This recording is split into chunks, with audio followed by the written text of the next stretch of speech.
जय माँ everyone, I hope आप सब अच्छे होंगे। जय माँ एस्ट्रो साइंसेस एक बार फिर एक वेबिनार लेके आ रहा है और हमारा इस बार का वेबिनार बहुत इंटरेस्टिंग होने वाला है क्योंकि हम बात करेंगे राहु और केतु की। राहु के साथ रहस्य जुड़ा हुआ है, केतु के साथ न जाने कितने प्रकार के स्पिरिचुअल रहस्य जुड़े हुए हैं।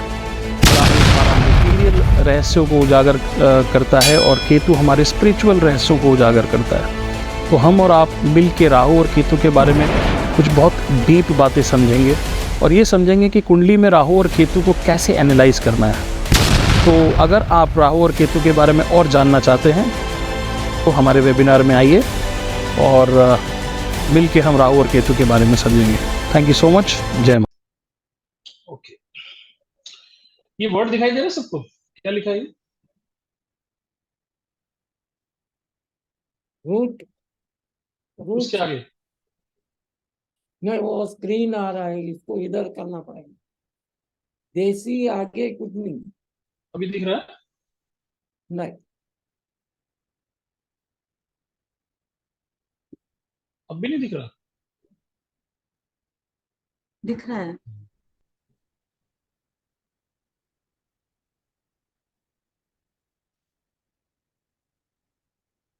जिसको दिख रहा है बताओ क्या लिखा हुआ है।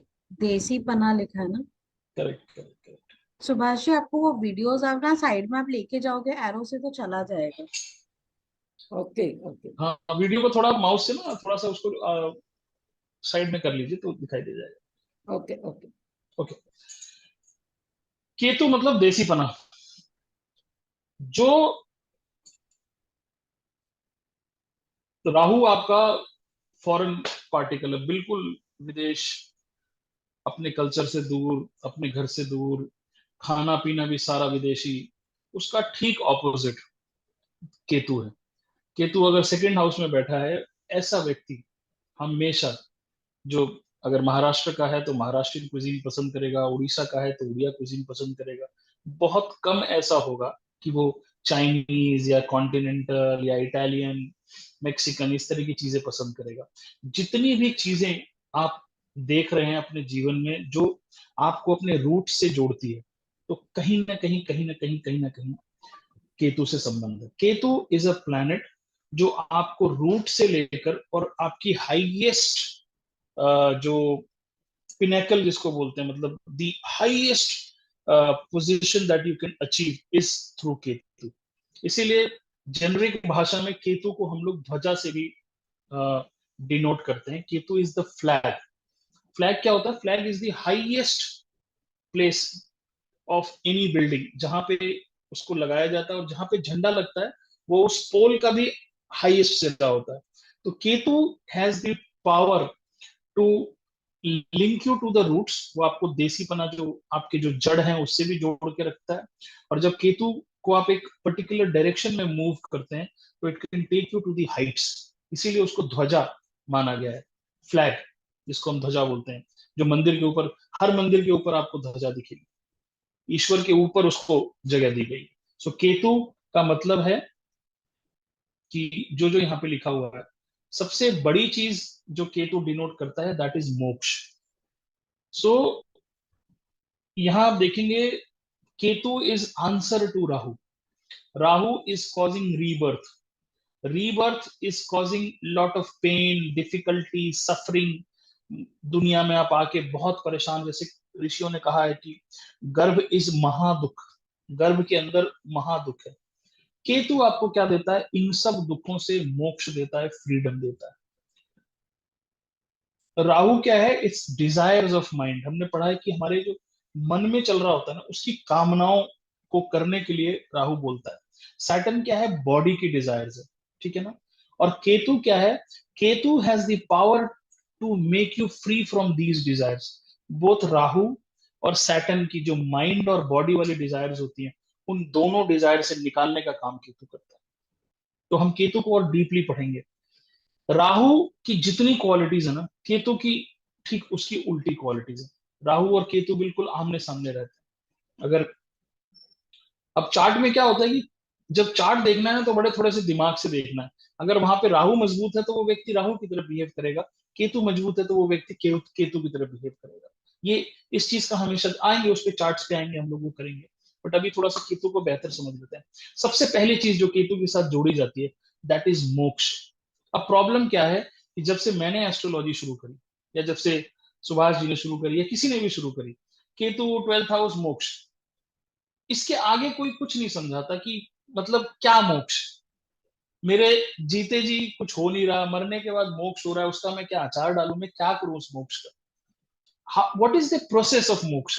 What is the importance of moksha? क्यों चाहिए मोक्ष मेरे को?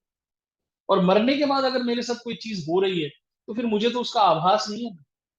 जीते जी मैं ऐसा क्या करूं, या जीते जी मोक्ष कैसे मिलेगा? How I am free from bondages during my birth time? So Ketu एक मोक्ष तो दे देता है कि आपको रीबर्थ से छुटकारा दे देता है, बट केतु एक और मोक्ष दे देता है जिसको हम डिटैचमेंट बोलते हैं।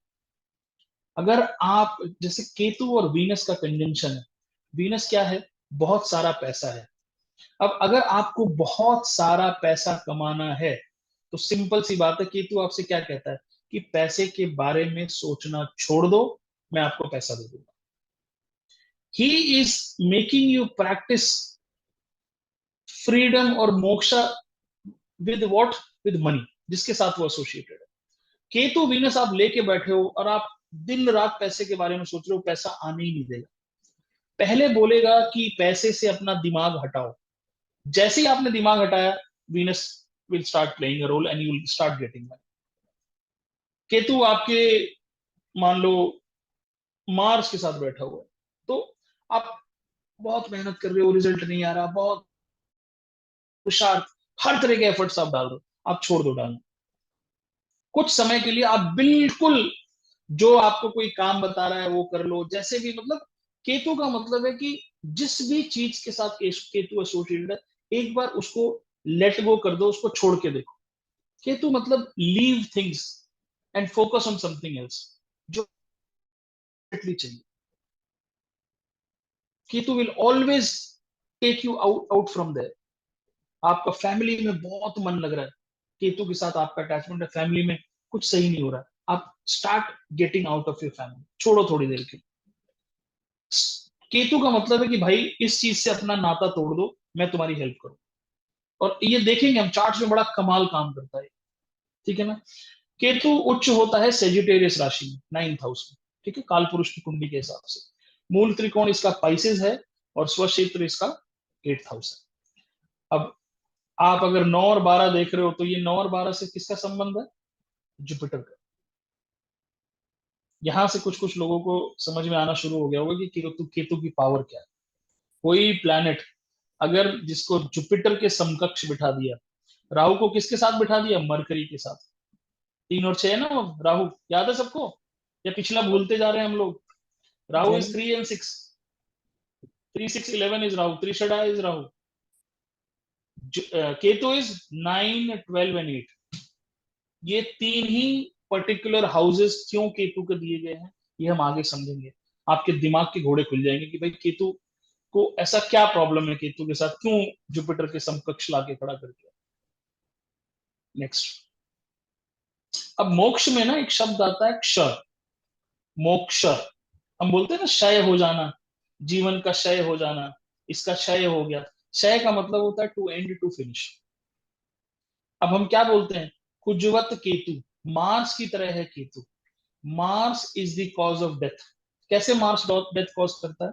आप देखो, जो हमारा कॉस्मोस है ना, संडे के दिन हमारा बर्थ होता है, Surya is responsible for giving birth to us. Monday के दिन हमारा लाइफ, हमें जीवन प्राप्त होता है, मतलब जन्म के बाद जो हमारा लाइफ का सस्टेनेंस है, that starts on Monday. And Tuesday को हमारी फिर से मृत्यु हो जाती है। ये भूलोक की कहानी है। मंगल गिव्स यू डेथ। फिर आप क्या करते हो? आप भूलोक से स्वर्गलोक की यात्रा करते हो। तो जो ये मरकरी है, वो आपका ट्रांजिट का काम करता है। It transits you from Bhulok to Bhuvlok. Bhuvlok is your Swarglok. Swarglok में फिर आप कहां पे, फिर आपका जन्म कराता है कौन? जुपिटर। फिर आपको सस्टेनेंस कौन देता है? वहां पे वीनस सस्टेनेंस देता है। एंड देन डेथ कौन करता है? Who kills you in Bhuvlok? Saturn. ये एक सिंपल सीक्वेंस है, सिर्फ ये समझाने के लिए कि आपके डेथ का कनेक्शन मार्स और सैटर्न के साथ होता है। मार्स की तरह कौन है? केतु है। सैटर्न की तरह कौन है? राहु है। ठीक है। अब एक मिनट ये दिमाग में रखना, मैं दो कॉन्सेप्ट आपको बता रहा हूं, ये बहुत इंपॉर्टेंट कॉन्सेप्ट है। एक बोला जाता है काल सर्प योग, आप सबने सुना होगा, काल सर्प योग। और एक योग होता है जो सारे योगों का बाप होता है, जिसको बोलते हैं काल अमृत योग। ये दो योग हमारी लाइफ में बहुत इंपॉर्टेंट होते हैं। हालांकि पराशर ऋषि ने बृहद पराशर होरा शास्त्र में काल सर्प योग का वर्णन नहीं किया है। बाद के जो एस्ट्रोलॉजर्स आए, कई बाद की कई संस्कृत किताबों में काल सर्प और काल अमृत का किया गया है, इसलिए हम लोग मानते हैं एज ए ज्योतिषी। ठीक है। अब काल सर्प योग क्या होता है? जब राहु और केतु के बीच में सारे प्लैनेट्स आ जाते हैं, दैट बिकम्स अ काल सर्प योग। काल सर्प और काल अमृत में फर्क क्या है? काल सर्प में राहु के आगे सारे प्लैनेट्स आते हैं और केतु पे वो खत्म हो जाता है चेन। आप समझो, राहु के आगे सूर्य, जुपिटर, राहु से कहानी स्टार्ट होती है, दैट इज काल सर्प योग। राहु स्नेक का हेड है, ठीक है ना। काल अमृत योग में क्या होता है कि केतु के आगे प्लैनेट्स आते हैं और राहु पे आके खत्म हो जाते हैं। सो जैसे ही काल सर्प का रिवर्स होता है, मतलब केतु के आगे सारे प्लैनेट आ जाते हैं, उसका नाम ही चेंज होके पड़ गया काल अमृत। और काल सर्प मतलब राहु के जब आगे प्लैनेट्स आते हैं, वो जीवन को बर्बाद करता है। बर्बाद is very loose word I am talking about. वो जीवन में बहुत सारी डिफिकल्टी या प्रॉब्लम्स लेके आता है। बट जब हम काल अमृत की बात करते हैं, केतु के आगे प्लैनेट्स आते हैं, वो लाइफ में डिफिकल्टी लाते हैं। बट जैसे मैंने बोला, काल मतलब समय, अमृत मतलब जिसका नष्ट ना किया जा सके। ऐसा व्यक्ति बहुत सालों तक याद रखा जाता है। It creates a brilliant personality. ये दो कॉन्सेप्ट आप हमेशा याद रखोगे। अब ये योग इतने इंपॉर्टेंट क्यों है? आप देखो, राहु और केतु की इतनी पावर है ना कि सारे प्लैनेट्स इनके बीच में घूम रहे हैं। हमने जब ज्योतिष की शुरुआत करी, हमने पहला प्लैनेट उठाया था राहु, और आज हमारा आखिरी प्लैनेट है केतु। इसका सीधा सीधा मकसद है कि राहु आपको बर्थ देता है, केतु आपको मोक्ष देता है। आपका पूरा जीवन इन दो प्लैनेट्स के बीच में घूम रहा है। और ये मत भूलना कि इनकी फिजिकल बॉडीज नहीं है। इसका मतलब जिसकी फिजिकल बॉडी नहीं होती, वो फिजिकल बॉडी वालों से बहुत ज्यादा ताकतवर होता है। For example, a thought is more dangerous than the action. आपको बाहर कोई बोल दे कि दंगे हो गए हैं, बाहर कोई एक भी व्यक्ति ना हो, लेकिन बाहर बस आपको ये सुनाई दे जाए कि लोग एक दूसरे को मार रहे हैं, घरों में आग लगा रहे हैं, आप पूरी रात अपने घर में सो नहीं पाते हो, because that thought is more dangerous.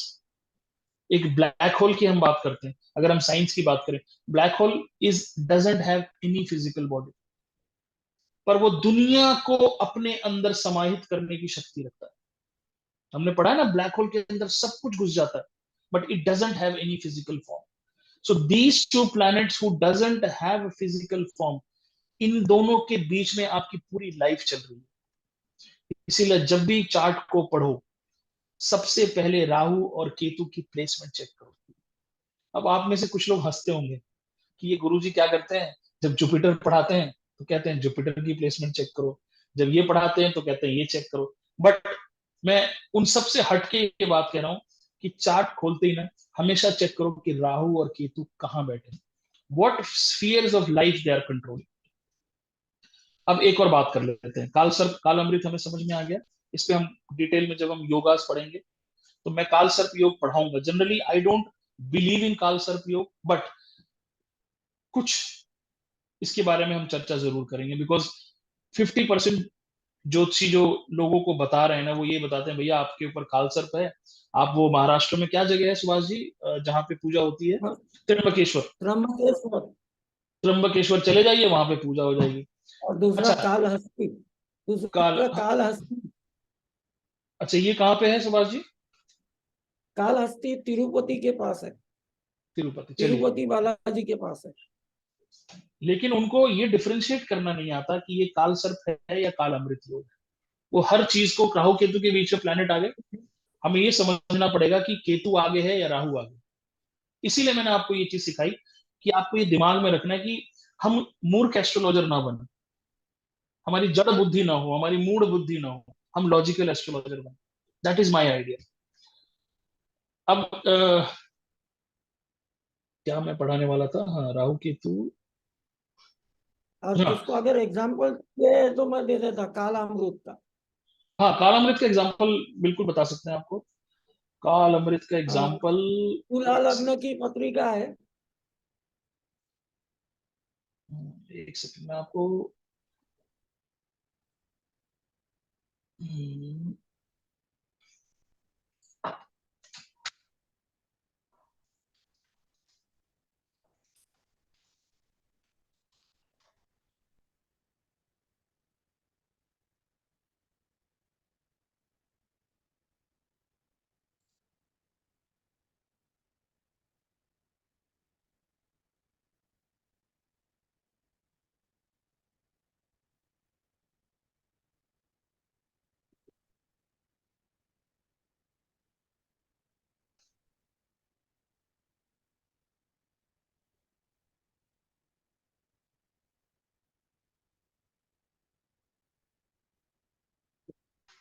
ये कुंडली एक है पर उसमें कुछ गड़बड़ किया हुआ है।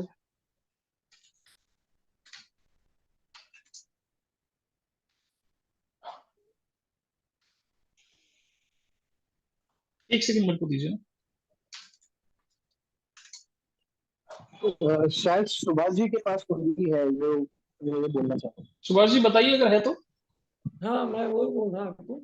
आपको डेट टाइम चाहिए या डायरेक्ट कुंडली चाहिए? जैसे मैं स्क्रीन पे दिखा दे रहा हूँ, मिल गई मेरे को कुंडली जो मैं ढूंढ रहा था, उससे आपको क्लियर समझ में आ जाएगा। एक सेकंड।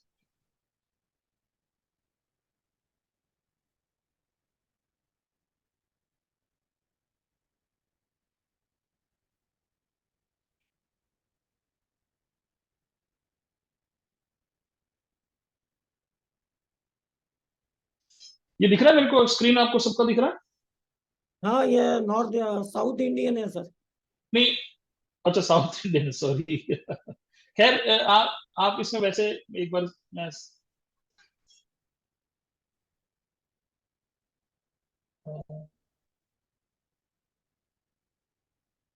उससे कोई दिक्कत नहीं। ये देखिए, ये राहु है, ये ये केतु है। अब अगर यहाँ पे प्लैनेट्स होते ना राहु के आगे, तो ये काल सर्प, ये देखिए सर्प का मुंह यहाँ पे है ना, हम्म, और पूंछ यहाँ पे है केतु के पास। अब राइट इस केस में आप देखिए केतु के आगे प्लैनेट्स है, केतु के आगे मार्स है, सन है, ये काल अमृत योग है ये। राइट, काला अमृत। और अगर राहु के आगे प्लैनेट्स होते, ये इतना ही समझिए, इसमें बहुत से कॉम्प्लिकेशन है जो हम योगा के टाइम समझेंगे, बट ये केतु और राहु की बात आई तो मैंने थोड़ा सा आप लोगों से ये शेयर कर दिया। दिस इज केतु के आगे सारे प्लैनेट्स है, राहु के बाद कोई प्लैनेट नहीं। दिस इज काल अमृत योग, महाराणा प्रताप के चार्ट में है ये। चलिए,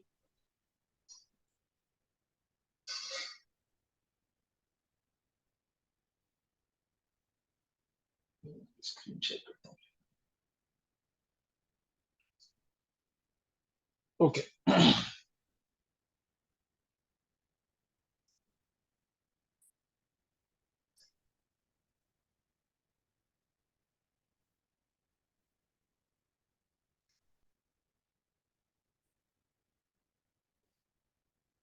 ठीक है, तो हम बात कर रहे थे कि केतु, सो राहु, आपने देखा ना कि जो स्वर्ग लोक में हमारी मृत्यु है वो शनि कराता है, तो शनि की तरह राहु हो जाता है, उसके बाद फिर से हम पृथ्वी पे आते हैं। मतलब एक साइकिल में समझाने के लिए आपको बता रहा हूँ।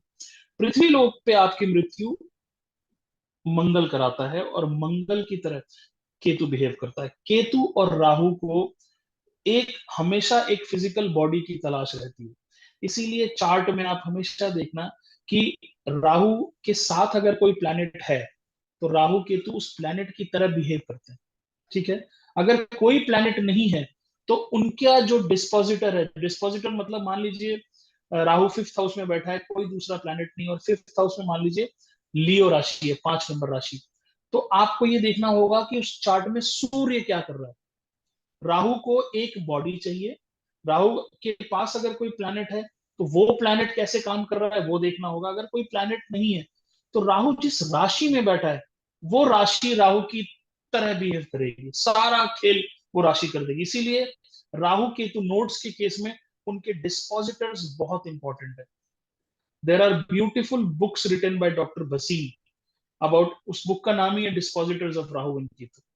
उसमें उन्होंने आई थिंक 150 से ज्यादा चार्ट्स बताए हैं जहां पे उन्होंने राहु केतु के डिस्पोजिटर से सारा विश्लेषण किया है।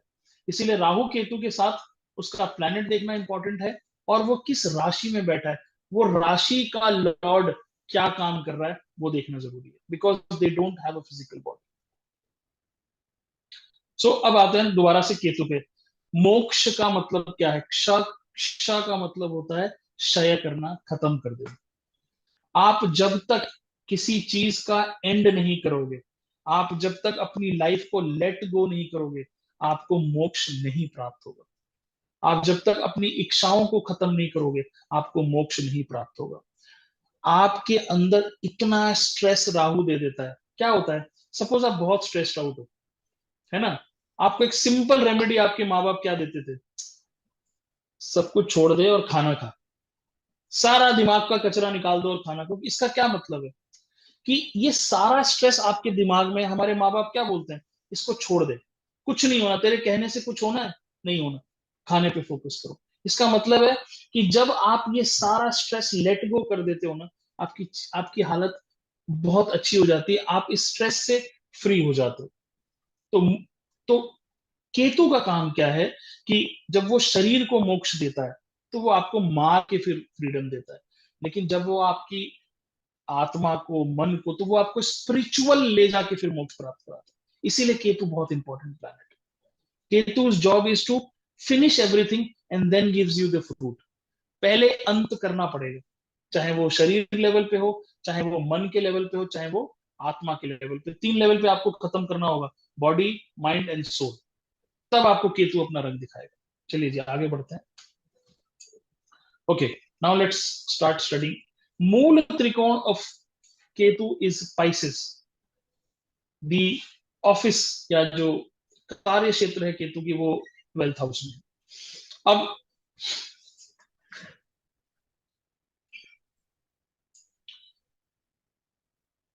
12th हाउस क्या है? 12th हाउस हमने इतना पढ़ाई किया, वीनस के केस में भी 12th हाउस हमने पढ़ा, हमने जुपिटर के केस में भी 12th हाउस पढ़ा। हमने देखा कि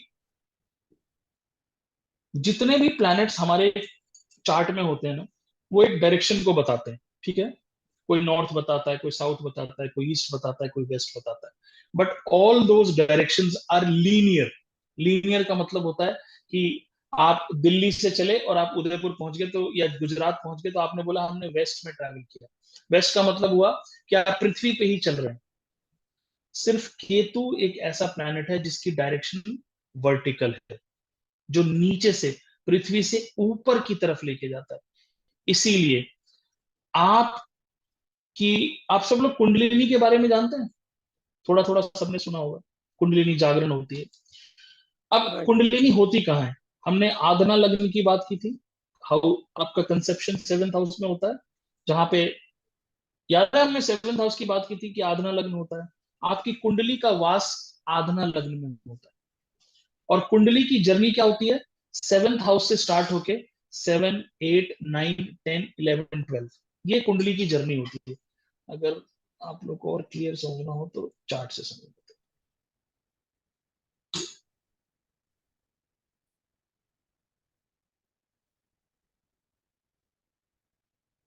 ये है, यहाँ पे आपकी कुंडली होती है, ठीक है ना? ये वाला कौन सा हिस्सा है, अगर आपको पता हो कुंडली कहाँ पे होती है? जहां पे हमारी स्पाइनल कॉर्ड खत्म होती है, मूलाधार। उसके उसके बिल्कुल मूलाधार चक्र पे ये कुंडलिनी होती है। और यहाँ पे 7th हाउस में जहां आपका कंसेप्शन होता है, सबसे पहले आपको कुंडलिनी भेज जाती है। कुंडलिनी का मतलब क्या होता है? कि आपके अंदर एक ऐसा प्रकाश है जिस प्रकाश के अंदर ये पोटेंशियल है कि वो आपको स्पिरिचुअली बहुत ऊपर लेके चला जाए। ये कुंडलिनी होती है, हर मनुष्य के अंदर होती है। प्रॉब्लम क्या है कि हम अपनी कुंडलिनी को कितना ऊपर उठाते हैं, ये हमारे पर डिपेंड करता है। आप संसार में रहोगे या संसार के ऊपर की बातें चलोगे। हमारा जीवन क्या है, संसार और सन्यास, इन दो चीजों के बीच में हमारा पूरा जीवन। कुंडलिनी हमारी मूलाधार तक है, हम संसार में रहते हैं। कुंडलिनी हमारी बढ़ने लगती है, हम सन्यास में चले जाते हैं। तो ये कुंडली का स्थान होता है। यहाँ पे जब आप मेडिटेशन करते हो तो आपको हीट प्राप्त होती है और कुंडलिनी आगे बढ़ना शुरू होती है। ये कुंडलिनी यहां से आगे बढ़ती है।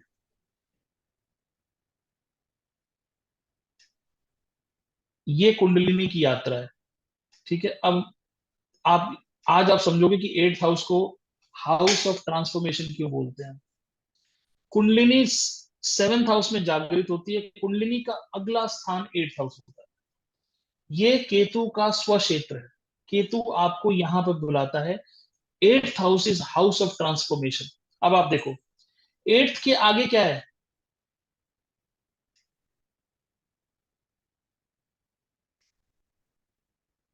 सॉरी, 8th के आगे क्या है, 9th हाउस है। 8th से पहले क्या है, 7th हाउस है। 8th को हाउस ऑफ ट्रांसफॉर्मेशन क्यों कहते हैं? अगर आप 8th से लेफ्ट में चलोगे तो आप वापस संसार की तरफ आ जाते हो, और 8th हाउस से अगर आप राइट की तरफ चलते हो आप संन्यास की तरफ आ जाते हो। बिकॉज 9th हाउस क्या है, 9th house is higher knowledge, spiritual knowledge, your गुरु।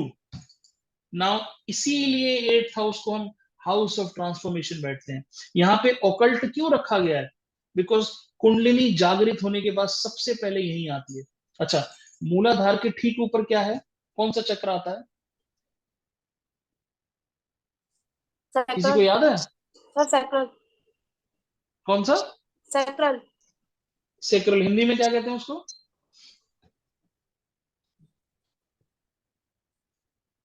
क्या कहते हैं?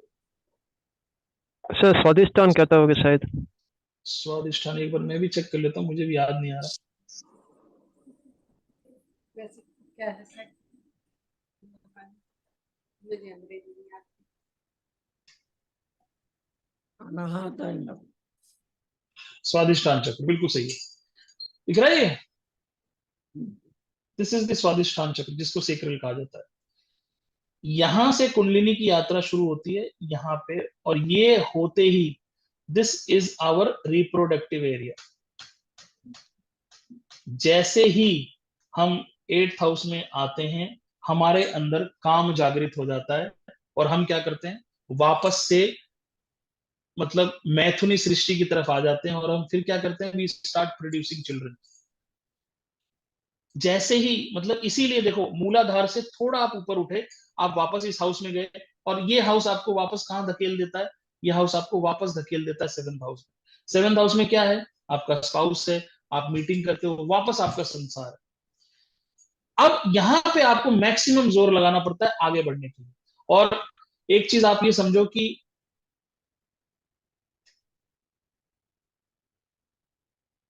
यहां से जब आप ऊपर उठना शुरू करते हो, आपकी यात्रा आके कहां पे खत्म होती है, पाइसेस पे, 12th हाउस पे। ये आपका हाईएस्ट पॉइंट है। ये मतलब इसको हम त्रिनेत्र भी बोलते हैं। ये आप यहाँ पे आ गए। सो केतु आपका क्या करता है कि आपकी जर्नी 8th हाउस से शुरू करता है, and it has the potential to bring you up to 12th house. 12th house is the house of moksha. इसीलिए केतु को 8, 9 और 12 में बांटा गया। 8th हाउस में केतु चार्ज हो जाता है, ये उसका स्व क्षेत्र है, यहां से वो काम करना शुरू करता है। Then it comes to the higher knowledge, 10th house. उसके बाद आप सीधा 12th हाउस में आते हो। बट केतु की जर्नी कैसी है? सबसे पहले केतु कहता है संसार छोड़ो, 7th हाउस छोड़ो, आप बाहर निकलो, 8th हाउस में आओ। 8th house is house of transformation. You start doing occult practices, kundalini, meditation, ये ध्यान, सुदर्शन क्रिया, ये क्रिया, ये प्रैक्टिस करने के बाद you come into 9th house. 9th house में आपको क्या आता है, आपको डिवाइन नॉलेज आनी शुरू होती है। यहां पे आप क्या बोलते हो कि मैं तो बहुत बड़ा ज्ञाता हो गया, आप अगर यहाँ अपनी जर्नी रोक दोगे तो आपको मोक्ष नहीं प्राप्त होगा। आपको क्या करना है, आपको डिवाइन नॉलेज को छोड़ना है और आगे बढ़ना है। जब आप डिवाइन नॉलेज को छोड़ के आगे बढ़ते हो तो आप कहाँ आते हो, केप्रिकॉन में।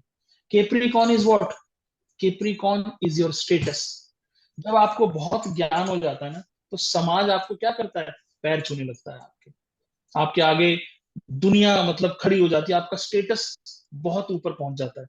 जब 10th हाउस से अपनी जर्नी आप स्टार्ट करते हो, अपने स्टेटस को भी छोड़ देते हो, फिर आप कहाँ आते हो, 11th house. 11th house is what, your society. आपको हजारों करोड़ों लोग घेर लेते हैं, अरे महाराज आप हमारे गुरु बन जाओ, आप हमारे गुरु बन जाओ। जो लोग 11th हाउस में आके फंस जाते हैं, वो सैकड़ों हजारों के गुरु बन जाते हैं, पर वो 12th हाउस तक नहीं पहुंच पाते।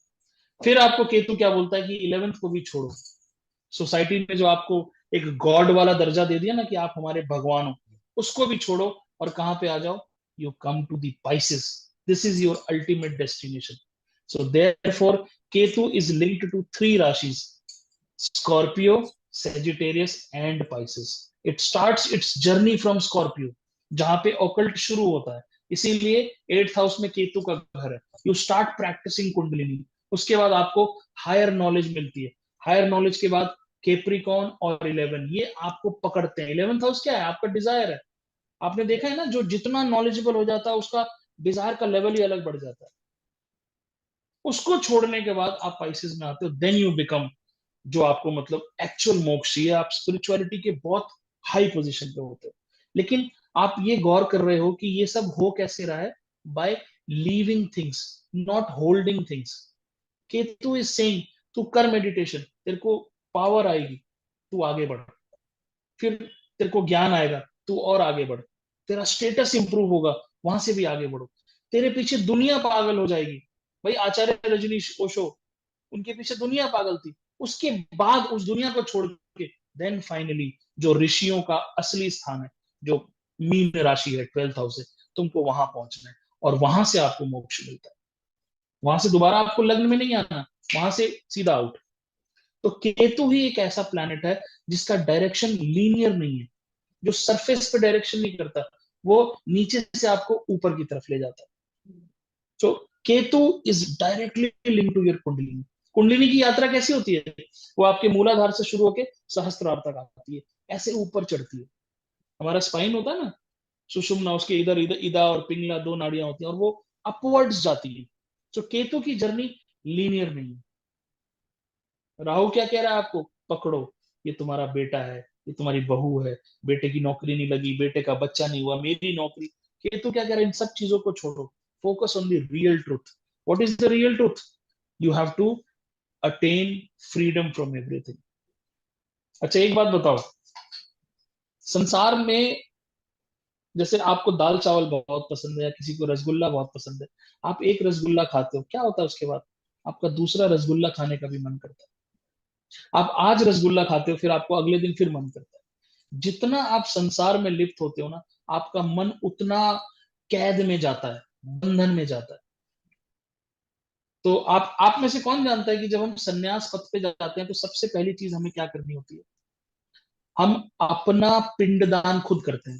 सुना है आपने, हर सन्यासी अपने आप को तर्पण कर देता है। वो आपके यहाँ किसी की डेथ होती है ना, तो 13वीं के दिन उसको हम पिंडदान कर देते हैं कि भैया ये दिवंगत हो गए। सन्यासी अपना पिंडदान स्वयं करता है। इसका मतलब क्या है कि I am releasing my self from all the worldly positions. मेरे पास कुछ नहीं है, बिकॉज वर्ल्डली पोजिशन फिर मुझे कैद करेंगे। और जब केतु क्या बोलता है, आपको छोड़ना पड़ेगा तब आप ऊपर बढ़ोगे। आप माउंट एवरेस्ट पे चढ़ रहे हो और आपके ऊपर बहुत सारा बोझा है, कितना चढ़ पाओगे आप। तो एक एक करके आपको अपना बैग उतारना पड़ेगा, अपनी अपने आप को हल्का करना पड़ेगा। केतु कहता है अपने आप को हल्का करो, then I take you to the path of spirituality. तो 8th हाउस, अब हम एक बार